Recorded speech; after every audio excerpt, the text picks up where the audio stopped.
പനക്കലച്ചനോട് ചോദിക്കാം എന്ന ഈ പരിപാടിയിലേക്ക് എല്ലാ മാന്യ പ്രേക്ഷകർക്കും സ്വാഗതം. സങ്കീർണ പ്രശ്നങ്ങളാൽ ജീവിതം വഴിമുട്ടി നിൽക്കുമ്പോൾ സ്വാന്തനമായി പനക്കലച്ചൻ നമ്മോടൊപ്പം. അച്ഛനെ ഞങ്ങൾ ഈ പരിപാടിയിലേക്ക് സ്വാഗതം ചെയ്യുന്നു. സ്നേഹമുള്ളവരെ, ഈ പരിപാടിയിൽ ഉൾപ്പെടുത്തി ചർച്ച ചെയ്യാൻ അനേകം കത്തുകൾ ഞങ്ങൾക്ക് ലഭിച്ചിട്ടുണ്ട്. അതിൽ തിരഞ്ഞെടുത്ത ഒരു കത്ത് ഇപ്പോൾ ഞങ്ങൾ വായിച്ച് ചർച്ച ചെയ്യുകയാണ്. സ്നേഹം നിറഞ്ഞ പനക്കലച്ച, എൻ്റെ പേര് ഡെയ്സി.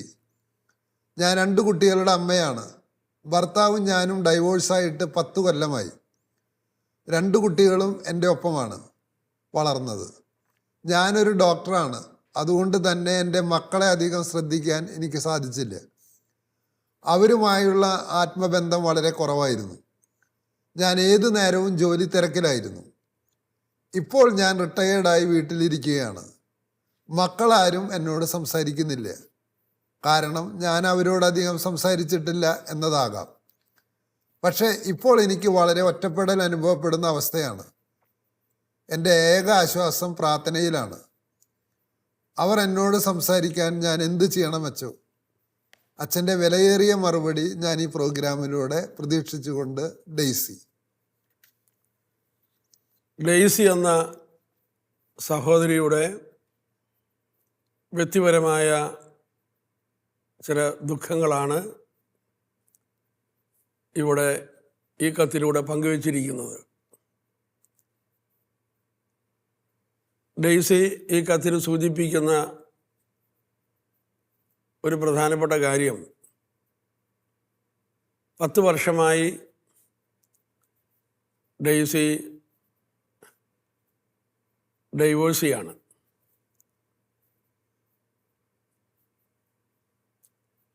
അത് വളരെ പ്രധാനപ്പെട്ട ഒരു ഒരു ഒരു ഒരു ഘട്ടമാണ്. ഒരു ഭാര്യയും ഭർത്താവും ഒരുമിച്ച് ജീവിച്ചു. 2 കുട്ടികൾ ഉണ്ടായി. അങ്ങനെ കുറച്ച് നാളവിടെ മുന്നോട്ട് പോയി. അതിനുശേഷം വിവാഹമോചനത്തിലേക്ക് വരുന്നു. ഈ വിവാഹമോചനം എന്ന സംഭവം അതുമൂലം ഡെയ്സിക്കുണ്ടായിട്ടുള്ള ആ മുറിവും അതെല്ലാം ഡെയ്സിയുടെ ഉള്ളിൽ ഒരു സൗഖ്യമായി തീർന്നിട്ടില്ല എന്നതാണ് യാഥാർത്ഥ്യം. അപ്പോൾ ആ വിവാഹമോചനത്തെ തുടർന്ന് സ്വാഭാവികമായിട്ടും ഒരു ഭാര്യയ്ക്ക് ഉണ്ടാകാൻ ഇടയുള്ള, അത് ആരു വഴി ആയാലും അതുണ്ടാക്കുന്ന ഒരു ഏകാന്തതയുണ്ട്. കുട്ടികളുടെ അപ്പൻ കുട്ടികളോടൊപ്പം ഇല്ലല്ലോ എന്നുള്ള ഒരു പ്രതിസന്ധിയുണ്ട്. ഈ പ്രശ്നങ്ങളെല്ലാം നിലനിൽക്കുമ്പോൾ ഈ മുറിവെല്ലാം അത് ഒരു ആത്മീയമായ അനുഭവത്തിലൂടെ മാത്രമാണ് സൗഖ്യം പ്രാപിക്കുക. എന്നാൽ ചില ആളുകൾ അവരുടെ കായിക ബലം കൊണ്ടും അവരുടെ മാനുഷികമായ ബുദ്ധി കൊണ്ടുമൊക്കെ ഇത്തരം മുറിവുകളെ കൈകാര്യം ചെയ്യാൻ ശ്രമിക്കും. അതിൻ്റെ ഒരു ചെറിയ ഭാഗമാണ് ഇത്തരം ഓർമ്മകളൊന്നും കടന്നു വരാതെ ഏതെങ്കിലും ജോലിയിലൊക്കെ മുഴുകി ആ ജോലിയിൽ നിന്ന് ലഭിക്കുന്ന ഒരു പ്രോത്സാഹനവും കൈയടിയും സ്വീകരിച്ച് അങ്ങനെ ദിവസങ്ങൾ മുന്നോട്ട് നീക്കുക എന്നത്. അപ്പം അച്ഛൻ പറയേണ്ടത് വിവാഹമോചനത്തിൻ്റെ ശരിതെറ്റുകളെ കുറിച്ചല്ല. ആരുടെ പേരിൽ ശരിയായാലും ആരുടെ പേരിൽ തെറ്റായാലും വിവാഹമോചനം നടത്തിയിട്ടുണ്ടെങ്കിൽ ഭയങ്കരമായ ഒറ്റപ്പെടലും ഏകാന്തതയും വലിയൊരു ആഘാതമാണ്. അതായത് ഒരു ഷോക്ക് ജീവിതത്തിൽ ഉണ്ടാവുന്നതാണ്. അതെ, പ്രത്യേകിച്ചിപ്പോൾ അവർ ഒരു ഉന്നതമായ ജോലിയിലൊക്കെ ഇരിക്കുന്ന ആളുകളായതുകൊണ്ട് അവർക്ക് സമൂഹത്തിൽ നിന്ന് ഒളിച്ചിരിക്കാൻ പറ്റിയല്ല. ഇല്ല ഇല്ല. അപ്പോൾ ഇപ്പോൾ ഏതൊരു സ്ത്രീയും ആരെങ്കിലും കണ്ടുമുട്ടുമ്പോൾ സ്വാഭാവികമായിട്ടും ഭർത്താവിനെക്കുറിച്ച് പിള്ളേരെക്കുറിച്ചൊക്കെ ചോദിക്കും. അപ്പോൾ അവരുടെ മുമ്പിൽ ഞാൻ ചെറുതായി പോകുന്നവർ ഡിവോഴ്സിയാണ് എന്നൊക്കെ പറയുന്നത് അത് വളരെ സ്വകാര്യമായൊരു ജീവിതത്തെ തൊടുന്ന ഒരു അനുഭവമാണ്. അപ്പോൾ അതുകൊണ്ട് അങ്ങനെ ഒരു ഇടം കൊടുക്കാത്ത വണ്ണം പല ജീവിത സന്ദർഭങ്ങളിൽ നിന്ന് അവർ ഒളിച്ചോടിക്കൊണ്ടാണ് മുന്നോട്ട് പോകുന്നത്. അതിനവരുപയോഗിക്കുന്ന ഒരു ടെക്നിക്ക്, പ്രത്യേകിച്ചൊരു ഡോക്ടർ ആയതുകൊണ്ട് 24 മണിക്കൂറും അവർക്ക് ബിസിയാകാൻ പറ്റും. അപ്പോൾ തിരക്കേറിയ ഒരു ജീവിതത്തിലൂടെ വേദനകളും മറക്കാന്ന് അവർ മുന്നോട്ടങ്ങ് പോവുകയാണ്. തിരക്കേറിയ ജീവിതം. കാരണം ഒന്ന് ഇരുന്ന് ചിന്തിക്കാൻ സമയം കൊടുക്കുന്നില്ല. അതായത് അത്തരം ദുഃഖങ്ങളെ മനസ്സിലേക്ക് കൊണ്ടുവരാതിരിക്കാൻ പരമാവധി ജോലി ചെയ്ത് അതിനെ അടിച്ചമർത്തി വയ്ക്കുന്നു. അതെ. അപ്പോൾ അവരിങ്ങനെ രോഗികളിൽ ശ്രദ്ധിക്കുന്നു. അപ്പോൾ അതുകൊണ്ട് അതിൽ മുഴുകി മുന്നോട്ട് നീങ്ങുന്നു. ഇവിടെ എനിക്ക് തോന്നുന്നത് മക്കളുടെ മുമ്പിൽ നിന്നും ഒരു ഒളിച്ചോട്ടം നടത്തിയിട്ടുണ്ട്. തീർച്ചയായിട്ടും അതാണ് പറയുന്നത്. എനിക്ക് മക്കളുമായിട്ട് അധികം സംസാരിച്ചിട്ടില്ല എന്ന്. അതായത് പിന്നെ മക്കളെ കാണുമ്പോഴും മക്കളുടെ മുമ്പിൽ നിൽക്കുമ്പോഴും ഒക്കെ ഒരു അപ്പൻ്റെ അഭാവം എന്നത് അതെല്ലാം ഒരു ദുഃഖകരമായ ഒരു അന്തരീക്ഷമാണ്.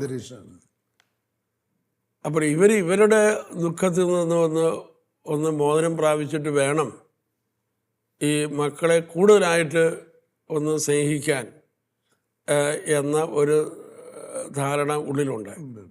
മനസ്സിൽ ഈ മുറിവും വെച്ചുകൊണ്ട് ചിലപ്പോൾ മക്കളുടെ മുമ്പിൽ ഈ അമ്മ ഇടപഴകുമ്പോൾ അമ്മയാണെങ്കിൽ പോലും കുട്ടികൾ കാണിക്കുന്ന എന്തെങ്കിലും കുചിരത്തരങ്ങളോ മറ്റു കാര്യങ്ങളോ ഒക്കെ പെട്ടെന്ന് ഇവർ ദേഷ്യപ്പെടാനിടയുണ്ടാകും.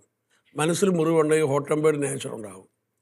ഹോട്ട് ടെമ്പേർഡ് നേച്ചർ ഉണ്ടെങ്കിൽ അത് കുട്ടികളുടെ മുമ്പിൽ വളരെ പെട്ടെന്ന് എടുക്കാനായിട്ട് എളുപ്പമുള്ളൊരു സ്ഥലം കുട്ടികളാണ്. അതായത് അമ്മമാരുടെ ദേഷ്യം പ്രകടിപ്പിക്കാൻ പറ്റുന്ന ഒരു സ്ഥലം കുട്ടികളാണെന്ന്.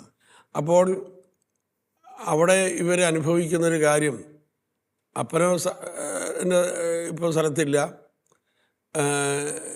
ഞാൻ അവരോട് ദേഷ്യപ്പെട്ട് കഴിയുമ്പോൾ പിന്നെ ഇവർക്ക് വേറെ ആരുമില്ലല്ലോ, അങ്ങനെയൊക്കെ ഒരു ചിന്ത വന്നിട്ട് അവർക്ക് സ്നേഹം കൊടുക്കേണ്ടതിന് പകരം ഞാൻ അവരെ വെറുപ്പിക്കുകയാണ്. അങ്ങനെ വരുമ്പോൾ അവർ എന്നിൽ നിന്ന് അകന്നു പോകുമോ എന്ന് പേടിയുണ്ട്. അതുകൂടാതെ ഡിവോഴ്സിയായ പല സ്ത്രീകൾക്കും എൻ്റെ പിള്ളേർ ഇനി ചിലപ്പോൾ ഭർത്താവിന് കൂടെ പൊക്കളഞ്ഞ് എന്നെ ഇട്ടിട്ട് പോകുമോ എന്ന് ഭയമുണ്ട്.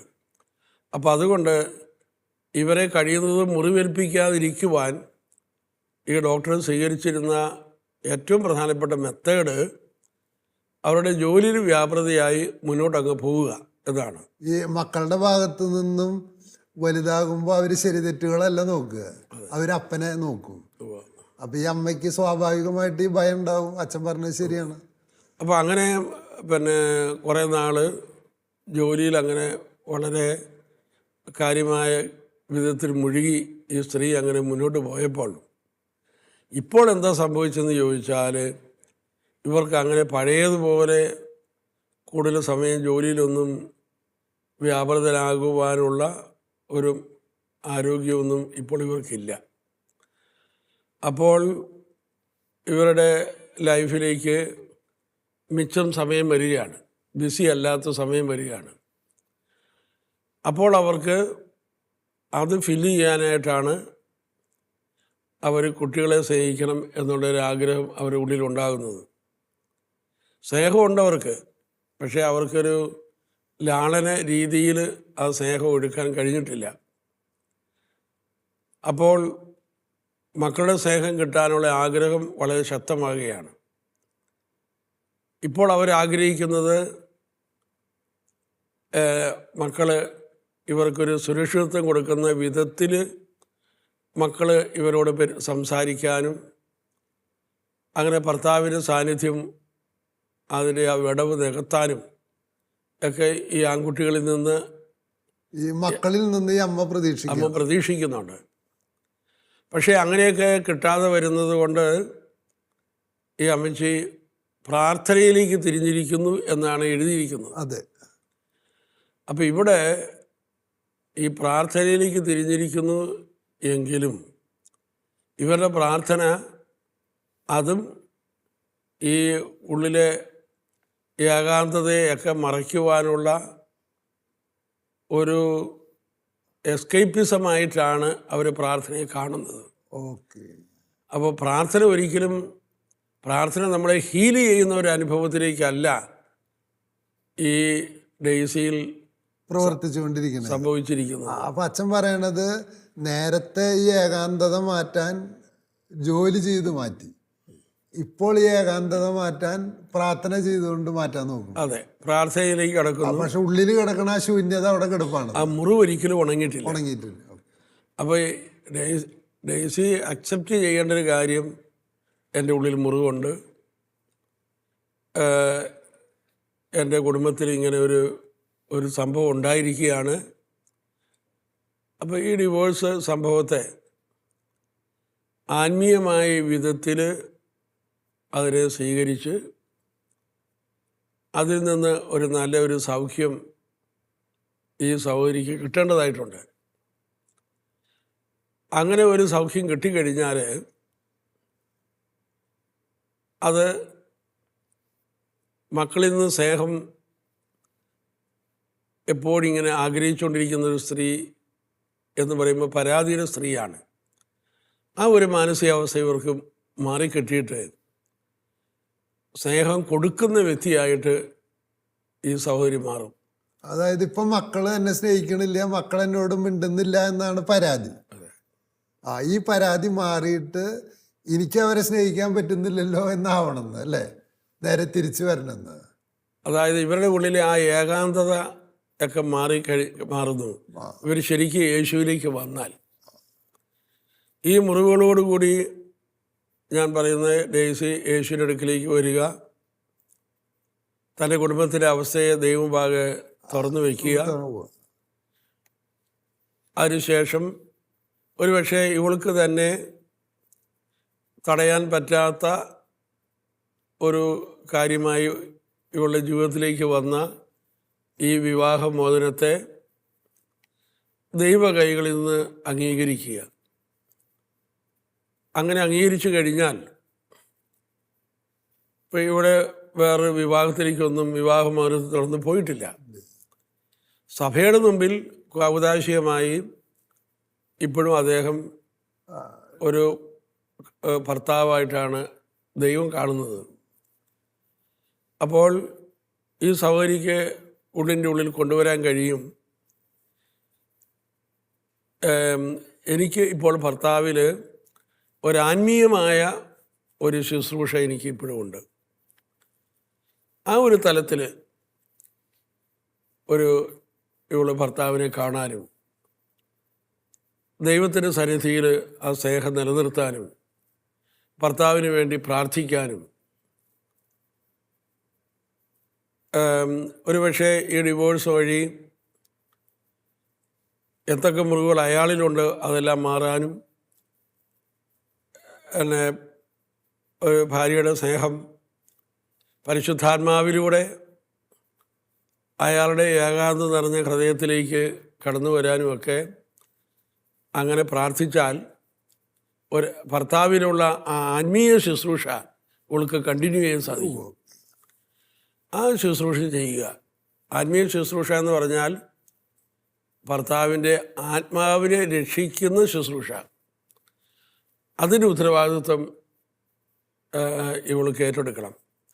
ദൈവമേ, ഈ ഡിവോഴ്സ് വഴി എൻ്റെ ഭർത്താവിൻ്റെ ആത്മാവ് ഒരിക്കലും നശിക്കാൻ പാടില്ല. അതുകൊണ്ട് അങ്ങനെ എന്തെങ്കിലും തരത്തിലുള്ള ഒരു ബന്ധനം അദ്ദേഹത്തിന് വന്നുപോയിട്ടുണ്ടെങ്കിൽ അതെല്ലാം മാറ്റിക്കൊടുക്കണമേ എന്നുള്ള നിരന്തരമായ പ്രാർത്ഥന ഈ സഹോദരിയുടെ ഭാഗത്തു നിന്ന് ഉണ്ടാകണം. ആ പ്രാർത്ഥന ചൊല്ലുമ്പോൾ തന്നെ നമ്മുടെ ഉള്ളിലെ പല ബന്ധനങ്ങളിൽ നിന്ന് മോചനം കിട്ടുന്നു, അല്ലേ? അങ്ങനെ നമ്മളിപ്പോൾ ഈശോയിലേക്ക് വന്നു കഴിയുമ്പോഴേക്കും എപ്പോഴും യേശുവിൻ്റെ പരിശുദ്ധമായ സാന്നിധ്യം ഉള്ളിൽ നിറഞ്ഞു നിന്നാൽ എപ്പോഴും സ്നേഹം കൊടുക്കുന്നയാളായിട്ടാണ് മാറുക. കാരണം ഏറ്റവും വലിയ സ്നേഹത്തെ കണ്ടെത്തി കഴിഞ്ഞു. ഭർത്താവിനേക്കാളും മക്കളെക്കാളും ഈ ലോകത്തെക്കാളും കൂടുതൽ സ്നേഹത്തിൻ്റെ ഉറവിടമായ യേശുവിനെ തന്നെ ഞാൻ കണ്ടെത്തി കഴിഞ്ഞു എന്ന് വരുമ്പോൾ പിന്നെ ഈ ലോകം തരുന്ന സ്നേഹമെല്ലാം അതിന് മുമ്പിൽ ഒന്നുമല്ല ആണ് പൗലോസിനെ പറയുന്നത്, സകലതും ഞാൻ ഉച്ചിഷ്ടം പോലെ കണക്കാക്കുന്നു. അപ്പോൾ അതുകൊണ്ട് ഈ സഹോദരിക്ക് യേശുക്രിസ്തുവിൽ ഒരു പുതിയ ശുശ്രൂഷ കിട്ടുന്നു. അപ്പം ഡിവോഴ്സ് ആയി കഴിഞ്ഞാൽ ഒരു യേശുക്രിസ്തുവിൽ ഒരു പുതിയ ശുശ്രൂഷ അവർ സൗഖ്യം സ്വീകരിച്ചാലേ അത് കിട്ടുകയുള്ളൂ. ആ ശുശ്രൂഷ വഴി അവരുടെ മനസ്സിൻ്റെ മുഴുവൻ മുറിവുകളും സുഖപ്പെടുന്നു. തുടർന്നുള്ള അവരുടെ ജീവിതത്തെ കൂടുതൽ ഒരു മീനിങ് ഫുള്ളായിട്ട് മുന്നോട്ട് കൊണ്ടുപോകാൻ സാധിക്കുന്നു. അത് പിന്നെ അപ്പോൾ ഡൈവോഴ്സ് ചെയ്താലും ഈ ഭർത്താവ് നല്ലൊരു സ്നേഹിതനായിട്ട് മനസ്സിൽ നിലനിൽക്കുകയാണെന്ന് കളയാതെ. അതായത് അദ്ദേഹത്തിൻ്റെ ആത്മാവിനെ അതെ യേശുവിന് വേണ്ടി നേടിയെടുക്കുവാനുള്ള ഒരു വിളി വിവാഹ ജീവിതത്തിലൂടെ തനിക്കുണ്ട് എന്നത് തിരിച്ചറിഞ്ഞ് ആ വിളി ഒരിക്കലും ഡിവോഴ്സ് ആയതുകൊണ്ട് മാറിപ്പോകില്ല. ഡിവോഴ്സ് ചെയ്യുന്ന ആളുകൾ ചിലപ്പോൾ രണ്ടാമത് പോയി വിവാഹമൊക്കെ കഴിച്ച് ജീവിക്കുന്നവരുണ്ടാകും. അപ്പോഴും അവരൊരു കാര്യം ഓർക്കണം, ഒരു വിവാഹം അവർ ദേവാലയത്തിൽ വെച്ച് നടന്നിട്ടുണ്ടെങ്കിൽ എനിക്ക് ആ വ്യക്തിയോട് ഒരു ആത്മീയ കടപ്പാടുണ്ട്. ആ ആത്മീയ കടപ്പാട് ആ വ്യക്തിയുടെ ആത്മാവിൻ്റെ രക്ഷയിലാണ് അടങ്ങിയിരിക്കുന്നത്. ആ രക്ഷയ്ക്ക് വേണ്ടി എല്ലാ ദിവസവും ആ വ്യക്തിക്ക് വേണ്ടി ഓർക്കുമ്പോഴൊക്കെ ഒന്ന് പ്രാർത്ഥിക്കാനുള്ള മനസ്സ് കാണിക്കുക. അങ്ങനെ ആ ശുശ്രൂഷ മുന്നോട്ട് കൊണ്ടുപോവുക. ആ ശുശ്രൂഷ മുന്നോട്ട് കൊണ്ടുപോകുന്നത് വഴി തൻ്റെ ജീവിതത്തിലെ പല മുറിവുകളും സുഖപ്പെടുകയും ദൈവം തരുന്ന സ്വർഗീയമായ ആനന്ദം ഉണ്ടാകുകയും അത് ശേഷിച്ചിരിക്കുന്ന മക്കളുടെ മുമ്പിൽ ആ ഉത്തരവാദിത്തങ്ങളൊക്കെ നല്ല രീതിയിൽ ഒരമ്മയെന്ന നിലയിൽ വളരെ അനുഗ്രഹീതമായ വിധത്തിലും സന്തോഷകരമായ വിധത്തിലും നിർവഹിക്കുവാനായിട്ട് അവർക്ക് അതുവഴി കഴിയും. ഇപ്പം കൈനീട്ടി നിൽക്കണമെന്ന് ഭിക്ഷക്കാരി ഇപ്പം അവരിന്ന് സ്നേഹം സ്വീകരിക്കാൻ ചെല്ലും, കിട്ടിയില്ലെങ്കിൽ ഉടനെ വീണ്ടും സങ്കടത്തിലേക്കോ ദേഷ്യപ്പെടുന്ന അനുഭവത്തിലേക്കോ വരുന്നു വഴി ആ ബന്ധം വളരാതെ പൊട്ടിപ്പോവുകയുള്ളൂ. അപ്പോൾ കുട്ടികളുള്ള ഇപ്പം ബന്ധം പോലും അകന്ന് ഇല്ലാതായി വരും. ഓക്കെ. അപ്പം അച്ഛൻ പറയണത് ഡൈവോഴ്സായി എന്നതിൻ്റെ ദുഃഖം ഉള്ളിൽ നിലനിൽക്കുകയാണ്. ആ ദുഃഖം മാറിപ്പോയുമ്പോഴാണ് യഥാർത്ഥത്തിൽ മക്കളായിട്ട് പോലും നല്ല ബന്ധം ഉണ്ടാവുള്ളൂ. അപ്പോഴാണ് പ്രാർത്ഥനയ്ക്ക് ശരിക്കും അർത്ഥമുള്ളതെന്ന്. അതെ. ഇപ്പം ഡിവോഴ്സ് അങ്ങോട്ടായി കഴിയുമ്പോഴേ ഒരു ഭർത്താവിന് സ്ഥാനത്ത് നിന്ന് ആ സ്ഥാനം അവിടെ ശൂന്യമായി. അത് വലിയ കുറവാണത്. അതെ. അപ്പം യേശുവിനെ തന്നെ ആ കുറവിൽ നിറവാക്കി മണവാളനായി സ്വീകരിച്ചുകൊണ്ട് ദൈവത്തെ സ്തുതിച്ച് ദൈവത്തിൽ ആനന്ദിച്ച് ഈശോയിലൂടെ ഭർത്താവിനും മക്കളിലുമുള്ള ശുശ്രൂഷ തുടരാൻ പറ്റും. ഓക്കെ. അങ്ങനെ തുടർന്നിട്ട് വരുമ്പോൾ ഒരു യാചനാപൂർവം നിൽക്കുന്നതായിട്ടാണ് ഈ കത്തിൽ കാണുന്നത്. അപ്പം അങ്ങനെ വരുമ്പോൾ പരാതി കഴിയുന്നവരങ്ങ് പോകും. ഒരു ഹാപ്പിയാവും ഉള്ളുകൊണ്ട് ഹാപ്പിയാവും, ഉള്ളിൽ ഹാപ്പിയാവും, ഏകാന്തത വിട്ടുപോകും. കാരണം ഈശോയിൽ ആനന്ദിക്കാനുള്ള അനുഗ്രഹം കിട്ടുന്നത് കൊണ്ട് ലോകം തരുന്ന പല സന്തോഷങ്ങളും അവർക്ക് നമുക്ക് സന്തോഷം അതിന് അതെത്രയോ നിസ്സാരമാണ്. ഞാൻ അതിനേക്കാൾ എത്രയോ വലിയ ഒരു സ്നേഹ സാന്നിധ്യം അനുഭവിച്ചറിഞ്ഞിരിക്കുന്നു. ഈ ഒരു അനുഭവത്തിലേക്ക് വരും. ഈ ഡേസി മറ്റൊരു കാര്യം കൂടി ഈ അവസരത്തിലൊന്ന് പരിശോധിക്കുന്നത് നല്ലതാണ്. ഇപ്പം ഭർത്താവ് ഡിവോഴ്സ് ചെയ്യായിട്ടങ്ങ് പോയി. അപ്പം കുട്ടികളുടെ ഉള്ളിൽ എന്തുകൊണ്ടാണ് അപ്പൻ ഞങ്ങളെ ഉപേക്ഷിച്ചു പോയത് എന്നൊരു ചോദ്യം അവിടെ കിടപ്പുണ്ട്. അപ്പം ആ ചോദ്യത്തിന് ഉത്തരം പറഞ്ഞു കൊടുക്കേണ്ടത് ഡെയ്സി തന്നെയാണ്. ഭർത്താവ് എൻ്റെ സ്വഭാവം ഇന്നതാണ്, അതുകൊണ്ടാണ് ഞാൻ പിന്നെ ഭർത്താവ് എന്നെ നമ്മൾ രണ്ടുപേരും ഉപേക്ഷിച്ച് പോയത് എന്നൊക്കെ പറഞ്ഞാൽ മക്കളുടെ ഉള്ളിൽ ഈ അപ്പനോട് ഭയങ്കരമായ വിദ്വേഷം. ഒരു വെറുപ്പ് ഉണ്ടാകാനിടയുണ്ട്. വെറുപ്പുണ്ടാകാനിടയുണ്ട്. തന്നെയല്ല, പിന്നീട് അവർ ഈ അമ്മ പറഞ്ഞത് ശരിയോ തെറ്റോ എന്നൊരു അന്വേഷണം നടത്തും. ആ അന്വേഷണത്തിൽ നിന്ന് ചിലപ്പോൾ ഇവർ ഇങ്ങനെ മനസ്സിലാക്കുകയാണ് അമ്മയുടെ കുറ്റം കൊണ്ടാണ് അപ്പൻ പോയത് എന്നൊക്കെയുള്ള ചില നിഗമനങ്ങളിൽ കുട്ടികൾ എത്തിച്ചേരാറുണ്ട്. അപ്പോൾ ഇവർ രണ്ടുപേരെയും കുറ്റപ്പെടുത്തുന്ന ഒരവസ്ഥയിലേക്ക്, അപ്പനെയും കുറ്റപ്പെടുത്തും അമ്മേനെയും കുറ്റപ്പെടുത്തുന്ന അവസ്ഥ. കാരണം ഈ അമ്മ വഴി ഞങ്ങൾക്ക് അപ്പൻ നഷ്ടപ്പെട്ടു, അപ്പൻ വഴി ഈ അമ്മയ്ക്ക് വേണമെങ്കിൽ കുറച്ചൊക്കെ ഒന്ന് മിണ്ടാതിരിക്കാനും അല്ലെങ്കിലൊക്കെ ക്ഷമിച്ചു പോകുമായിരുന്നെങ്കിൽ ഇങ്ങനെ സംഭവിക്കില്ലല്ലോ എന്നൊക്കെ ചിന്തിക്കാനായിട്ട് സാധ്യത ഉണ്ടാകും. അപ്പോൾ അപ്പനെക്കുറിച്ച് കുറേ കുറ്റങ്ങളെല്ലാം അമ്മ മക്കളുടെ മുമ്പിൽ അവതരിപ്പിച്ചാലും അതൊന്നും കുട്ടികളുടെ ഉള്ളിൽ നിലനിൽക്കണമെന്നില്ല. കാരണം കുട്ടികളൊരു അന്വേഷണത്തിൻ്റെ ഒരു പാതയിലാണ് നിൽക്കുന്നത്. അതുകൊണ്ട് അവരെന്ത് തന്നെയായാലും ശരി, എന്തുകൊണ്ട് ഇങ്ങനെ സംഭവിച്ചു എന്ന ഒരു ചോദ്യം അവരുടെ ഉള്ളിലുണ്ട്. അതുകൊണ്ട് ഇത്തരം സന്ദർഭങ്ങളിൽ ഈ അമ്മച്ചി ചെയ്യേണ്ടത് അപ്പൻ്റെ ഭാഗത്തുനിന്ന് എന്തൊക്കെ തെറ്റുകളുണ്ടായാൽ പോലും അപ്പനെ നല്ല രീതിയിൽ അവതരിപ്പിക്കുക എന്നതാണ് അമ്മയുടെ ഭാഗത്ത് നിന്ന് ചെയ്യേണ്ടത്. അപ്പം പിന്നെ അതിൻ്റെ അകത്ത് അമ്മയ്ക്ക് മക്കളോട് പറയാനുള്ളത്, പിരിഞ്ഞു പോയ കാരണങ്ങൾ എന്തു തന്നെയാണ്, അതിൻ്റെ പേരിൽ നമുക്ക് പപ്പേനെ കുറ്റപ്പെടുത്തേണ്ട ആവശ്യമില്ല. ഒരുപക്ഷേ നമ്മുടെ കുടുംബത്തിൽ കൂടുതൽ സന്തോഷവും സമാധാനവും ഇതാണ് നല്ലത് എന്ന് കണ്ടെത്തിയത് കൊണ്ടായിരിക്കാം അദ്ദേഹം അങ്ങനെ അകന്നു പോയിരിക്കുന്നത്. പക്ഷേ നിങ്ങൾ അറിഞ്ഞിരിക്കുക, അങ്ങനെ പപ്പ അങ്ങനെ പോയത് കൊണ്ട് നിങ്ങൾക്കൊരു നഷ്ടം സംഭവിച്ചിട്ടില്ല. കാരണം എന്നെ പപ്പയുടെ സ്ഥാനത്ത് എപ്പോഴും നമ്മുടെ കർത്താവായ യേശുക്രിസ്തു സ്വർഗസ്ഥനായ പിതാവിന് നമുക്ക് നൽകുന്നുണ്ട്. അതുകൊണ്ട് ആ സ്വർഗീയ പിതാവിലേക്ക് നിങ്ങൾ വളർന്നു വരിക എന്നതാണ് ഏറ്റവും പ്രധാനപ്പെട്ട കാര്യം. അത് പപ്പയുണ്ടെങ്കിലും പപ്പയില്ലെങ്കിലും ഈ സ്വർഗസ്ഥനായ പിതാവിനെ നിങ്ങൾ തിരിച്ചറിഞ്ഞ് പപ്പയുടെ അഭാവം യേശു സാന്നിധ്യത്തിൽ സ്വർഗീയ പിതാവിൻ്റെ പിന്നെ വിളിച്ച് പ്രാർത്ഥിക്കുന്ന അനുഭവത്തിലൂടെ അങ്ങനെ ഒരു ആത്മീയ അനുഭവം ഈ മക്കളിൽ കൊടുക്കാനായിട്ട് ഈ സഹോദരി ശ്രദ്ധിക്കണം. അതിന് പകരം ഈ സഹോദരി എന്നെ സ്നേഹിക്കുന്നില്ലല്ലോ, എന്നോട് മിണ്ടുന്നില്ലല്ലോ എന്ന വില കുറഞ്ഞ ഒരു സ്റ്റേറ്റ്മെൻ്റ് ആയിട്ടാണ് ഇരിക്കുന്നത്. അതിൽ നിന്ന് മോചനം പാടി ഈ കുട്ടികളെ സ്വർഗീയ പിതാവിലേക്ക് കൊണ്ടുവന്ന് ആ സ്വർഗീയ പിതാവിനെ സ്നേഹം സ്വീകരിക്കുന്ന അനുഭവത്തിലേക്ക് അവരെ ഉയർത്തണം.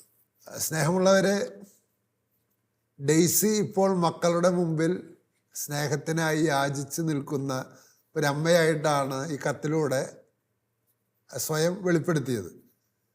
പനക്കിലച്ച് നൽകുന്ന മറുപടി ഇതാണ്: വിവാഹബന്ധം വേർപ്പെടുത്തി കഴിഞ്ഞാൽ വലിയൊരു ശൂന്യത ഒരു സ്ത്രീയുടെ ഉള്ളിലേക്ക് കടന്നു വരും. അത് വേദനയായിട്ടും എന്നെ ഉപേക്ഷിച്ചു എന്ന ഒരു ദുഃഖമായിട്ട് നിലനിൽക്കുന്നതിൽ നിന്ന് രക്ഷപ്പെടാൻ വേണ്ടി ചില താൽക്കാലിക മാർഗങ്ങൾ അന്വേഷിച്ചതാണ് ഒരു വർക്ക് ഹോളിക് ആവുക, കൂടുതൽ സമയം ആശുപത്രിയിൽ ചെലവഴിച്ച് ഈ വേദന മറക്കുന്ന ഒരവസ്ഥയാണ് അമ്മ സ്വീകരിച്ചത്. മാത്രമല്ല, ഇനി കുട്ടികളോട് വഴക്ക് വേണ്ട എന്ന് കരുതി കുട്ടികളുമായിട്ടുള്ള ബന്ധവും ഇവിടെ കുറച്ചു എന്ന അമ്മ തന്നെ സാക്ഷ്യപ്പെടുത്താണ്.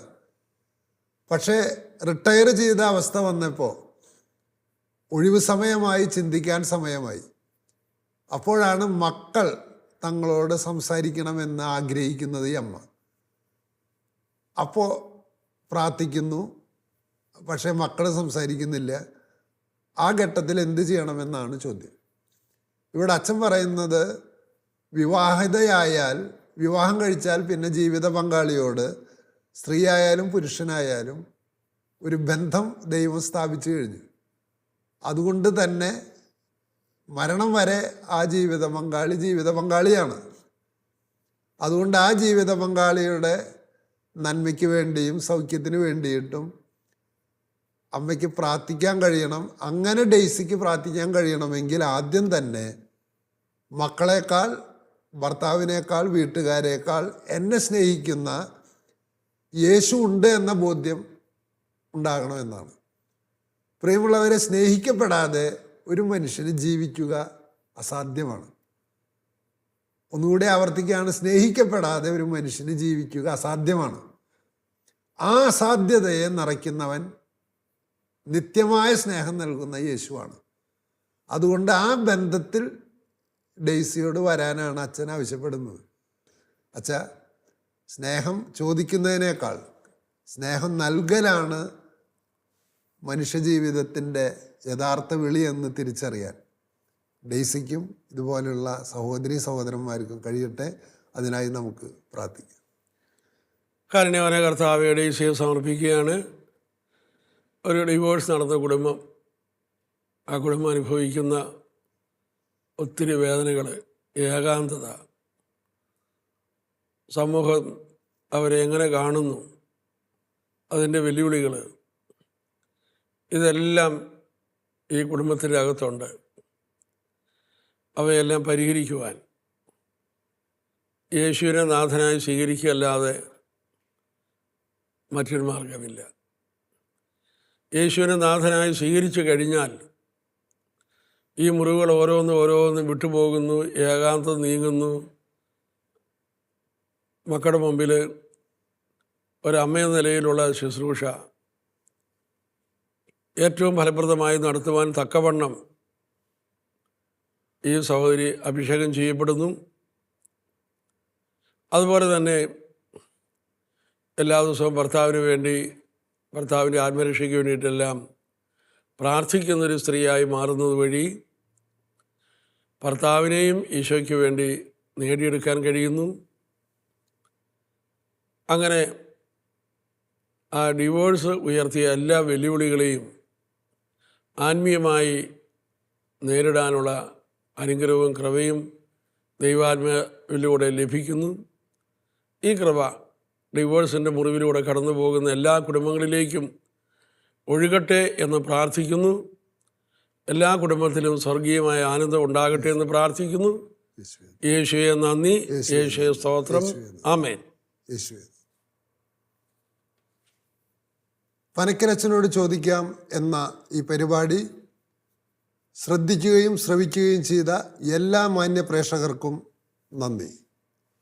നിങ്ങളുടെ ജീവിതത്തിലെ സങ്കീർണമായ പ്രശ്നങ്ങൾ പനക്കരച്ചനുമായി ചർച്ച ചെയ്യാൻ ആഗ്രഹിക്കുന്നുവെങ്കിൽ ഞങ്ങളെ എഴുതി അറിയിക്കുക. ഉചിതമായ സമയത്ത് പനക്കലച്ചൻ കത്ത് ചർച്ച ചെയ്യുന്നതായിരിക്കും. അടുത്ത എപ്പിസോഡ് വരുന്നതുവരെ നമുക്ക് പ്രാർത്ഥനാപൂർവം കാത്തിരിക്കാം. Praise the Lord.